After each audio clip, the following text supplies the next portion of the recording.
আসসালামু আলাইকুম রহমাতুল্লাহ। প্রিয় দিনদার ভাই ও বোনেরা, আশা করছি মহান আল্লাহ তাআলার অশেষ রহমতে আপনারা সকলেই ভালো আছেন। আলহামদুলিল্লাহ, আমিও মহান আল্লাহ তাআলার রহমতে ভালো আছি। প্রিয় দর্শক ভাই ও বোনেরা, আজকে আমরা জানব কোন ছোট্ট দোয়াটি মুনাজাতের মধ্যে পড়লে দোয়া কবুল হয় ও কখন দোয়া করলে দোয়া কবুল হয় এবং দোয়া করার সঠিক নিয়ম।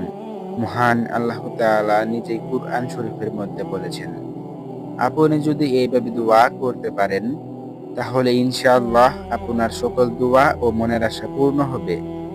আপনি যদি সম্পূর্ণ ভিডিওটি দেখুন তাহলে শুধু ছোট্ট একটি দোয়াই মুনাজাতে করা শিখতে পারবেন না, আপনি এটাও জানতে পারবেন যে আল্লাহ তাআলা আমাদেরকে কতটা ভালোবাসেন এবং কখন কি দিতে চান। আর হ্যাঁ, এই ভিডিওর শেষের দিকে এটাও বলে দিব যে কাদের দোয়া কবুল হয় না। তো চলুন সংক্ষিপ্তভাবে জানা যাক কখন কিভাবে দোয়া করবেন। এসো কোরআনের আমিনা, এসো শান্তির মোহনা। হাদিস শরীফে এসেছে, যখন রাত গভীর হয় এবং তাহাজ্জুদ নামাজের সময় হয় তখন সুবহানাল্লাহু তাআলা পৃথিবীর আকাশে নেমে আসেন। এই বিষয়ে রাসূলুল্লাহ সাল্লাল্লাহু আলাইহি ওয়াসাল্লাম বলেছেন, আমাদের রব প্রতি রাতের শেষ তৃতীয়াংশের নিকটবর্তী আসমানে নেমে আসেন এবং বলেন, কে আছে যে আমাকে ডাকবে, আমি তার ডাকে সাড়া দেব। কে আছে যে আমার কাছে কিছু চাইবে, আমি তাকে তা দেব। কে আছে আমার কাছে ক্ষমা চাইবে, আমি তাকে ক্ষমা করব। সহিহ বুখারী হাদিস 1145 ও সহিহ মুসলিম হাদিস 758। রাতের এই সময়কে বলা হয় রহমতের সময়। দুনিয়ার সমস্ত ব্যস্ততা তখন স্তব্ধ থাকে। এটি একান্তে আল্লাহর সাথে কথা বলার এবং তার কাছ থেকে প্রয়োজন চাওয়ার শ্রেষ্ঠতম সময়। এবার তো আপনি নিঃসন্দেহে এটা বুঝে গেছেন যে কখন দোয়া করা উত্তম হবে। এবার আসুন এটা জানি যে মুনাজাত ধরার পর আমরা কোন দোয়াটি পড়ব। দোয়াটি হলো, রব্বানা আতিনা ফিদ দুনিয়া হাসানা ওয়া ফিল আখিরাতি হাসানা ওয়া কিনা আযাবান নার। অর্থ, হে আমাদের প্রতিপালক, আমাদেরকে দুনিয়াতে কল্যাণ দান করুন, আখিরাতেও কল্যাণ দান করুন এবং আমাদেরকে জাহান্নামের আগুন থেকে রক্ষা করুন। সূরা আল বাকারা আয়াত নাম্বার 201। শুধু তাই নয়, এই দোয়াটি পড়ার পর আপনি আপনার মনের ইচ্ছা ও আকাঙ্ক্ষার কথাও জানাতে পারেন। যেমন, হে আল্লাহ, আমার মনের ইচ্ছাগুলোকে পূর্ণ করিয়ে দিন ও সফলতা দান করুন এবং আমার মা বাবাকে 5 ওয়াক্ত নামাজ পড়ার জন্য তৌফিক দান করুন। বিশেষ মুহূর্তে দোয়া তাহাজ্জুদ নামাজের শেষে আপনি এই বিশেষ দোয়াটি পড়তে পারেন, যা আল্লাহর কাছে দুনিয়া ও আখিরাতের কল্যাণ কামনার জন্য একটি অনন্য দোয়া। প্রিয় মুসলিম ভাই ও বোনেরা, তাই আমরা চেষ্টা করব তাহাজ্জুদ নামাজের পর বা রাতের শেষ তৃতীয়াংশে দোয়া করার। এ ব্যাপারে আল্লাহ তাআলা কুরআন শরীফের মধ্যে আরও বলিয়াছেন যে, উদউনি আস্তাজিব লাকুম। অর্থ, তোমরা আমাকে ডাকো, আমি তোমাদের ডাকে সাড়া দেব। সূরা গাফির 60 নম্বর আয়াত। তো চলুন এবার জানা যাক কাদের দোয়া কবুল হয় না। 1 নাম্বার, হারাম উপার্জনকারী ব্যক্তির দোয়া কবুল হয় না। রাসূল সাল্লাল্লাহু আলাইহি ওয়াসাল্লাম বলেছেন, এক ব্যক্তি দীর্ঘ সফর করে এসে ধূলি ধূসরিত ও ক্লান্ত অবস্থায় হাত তুলে দোয়া করে, হে আমার রব, হে আমার রব, অথচ তার খাদ্য হারাম, পানীয় হারাম, পোশাক হারাম এবং তার রিজিক হারাম উপার্জন থেকে। তার দোয়া কিভাবে কবুল হবে? সহিহ মুসলিম হাদিস 1015।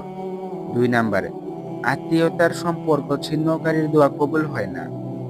রাসূল সাল্লাল্লাহু আলাইহি ওয়াসাল্লাম বলেছেন, আত্মীয়তার সম্পর্ক ছিন্নকারী ব্যক্তি জান্নাতে প্রবেশ করবে না। সহিহ মুসলিম হাদিস 2556। আর হাদিস শরীফে এসেছে, যারা আত্মীয়তার সম্পর্ক ছিন্ন করে তাদের দোয়া কবুল হয় না। 3 নাম্বার, যিনি গুনাহ করে আল্লাহর প্রতি হতাশ হন।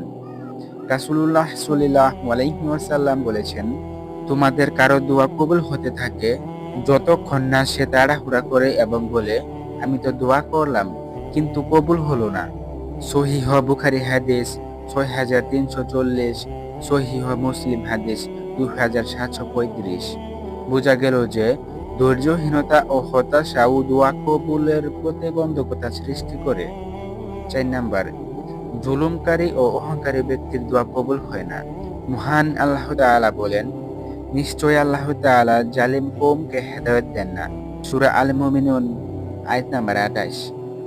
যার হৃদয়ে অহংকার থাকে এবং সে অন্যকে কষ্ট দেয়, তার দোয়া কবুল হয় না। 5 নাম্বার, যারা নিজের পরিবার বা লোকদের জন্য দোয়া না করে শুধু নিজের জন্য দোয়া করে। রাসূল সাল্লাল্লাহু আলাইহি ওয়াসাল্লাম বলেছেন, তোমরা যখন দোয়া করো তখন নিজে ছাড়াও তোমাদের পরিবার পরিজনের জন্য দোয়া করো। আবু দাউদ। 6 নাম্বার, দোয়া কবুলের জন্য শর্ত পূরণ না করলে দোয়া কবুল হয় না। যেমন গাফিলতির সাথে দোয়া করার সময় মনে না থাকা যে আমি আল্লাহর কাছে কি চাইছি, দোয়ার আগে গুনাহ থেকে তওবা না করা। রাসূল সাল্লাল্লাহু আলাইহি ওয়াসাল্লাম বলেছেন, মহান আল্লাহ তাআলা এমন হৃদয় থেকে আসা দোয়া কবুল করেন না যা গাফিল ও অমনোযোগহীন। তিরমিজি হাদিস 3479। আসুন আপনি না চাইতেও কিছু অতিরিক্ত টিপস দেই যা আপনার দোয়া কবুল হতে সাহায্য করবে ইনশাআল্লাহ। 1 নাম্বার, আপনি কি জানেন আল্লাহর কাছে দোয়ার মাধ্যমে চাবার মধ্যে সবচেয়ে উত্তম হলো আত্মসমর্পণ, বিনয় এবং ভরসা। যখন আমরা অন্তর থেকে একান্তভাবে বলি, হে আল্লাহ, আমি অসহায়, তুমিই আমার ভরসা, তখন দোয়া দ্রুত কবুল হবার সম্ভাবনা অনেক বেড়ে যায়। রাসূল সাল্লাল্লাহু আলাইহি ওয়াসাল্লাম বলেছেন, দোয়া ইবাদতের মূল। তিরমিজি হাদিস 3372।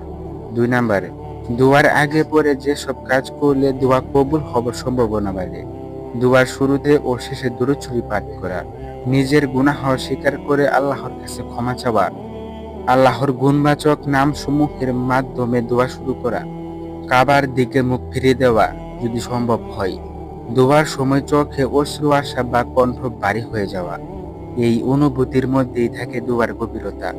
3 নাম্বার, আরেকটি গুরুত্বপূর্ণ সময় যখন দোয়া কবুল হয়, আজান ও ইকামতের মাঝখানের সময়, জুমার দিনের কিছু মুহূর্ত, রোজাদারের দোয়া ইফতারের সময়, অত্যাচারী ব্যক্তির দোয়া, বৃষ্টির সময় দোয়া। রাসূল সাল্লাল্লাহু আলাইহি ওয়াসাল্লাম বলেছেন, 3 ব্যক্তির দোয়া ফিরিয়ে দেওয়া হয় না। রোজাদার ব্যক্তি ইফতার করার সময়, ন্যায়পরায়ণ শাসকের দোয়া এবং মজলুম ব্যক্তির দোয়া। তিরমিজি হাদিস 3598। প্রিয় দর্শক, আপনি যদি আজকের এই ভিডিওটি থেকে দোয়া সম্পর্কে কিছু জানতে এবং শিখতে পারেন, তাহলে ভিডিওটিতে একটি লাইক করুন, শেয়ার করুন এবং চ্যানেলটি সাবস্ক্রাইব করতে ভুলবেন না। দেখা হচ্ছে পরবর্তী কোনো ভিডিওতে ইনশাআল্লাহ।